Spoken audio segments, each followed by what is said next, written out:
če pogledamo razvojno agendo trajnostnega razvoja 2030, voda dejansko teče skozi vse cilje te agende. Brez vode ne moremo dejansko izvajati, dosegati ciljev na področju zdravja, izobraževanja, podnebja in tako naprej.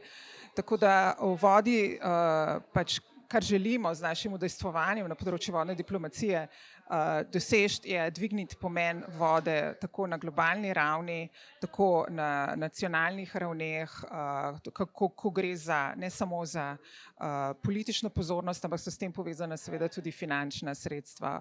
Torej, vprašanja, o katerih ne govorimo in ne govorimo na dovolj visoki ravni, ponavadi tudi ne dobijo zadostnih finančnih sredstev. Zato so te stvari pomembne, zato je pomembno, da se o njih pogovarjamo.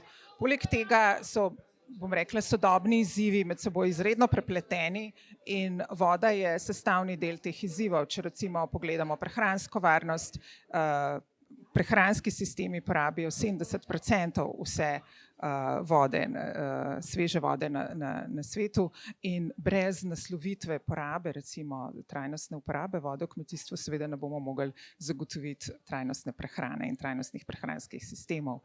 Torej, to so vprašanja, na katera želimo opozarjati, torej, da se karkoli počnemo, ali je to prehranska varnost, energetska varnost, biodiverziteta, podnebna pogajanja, voda mora biti povsod na agendi.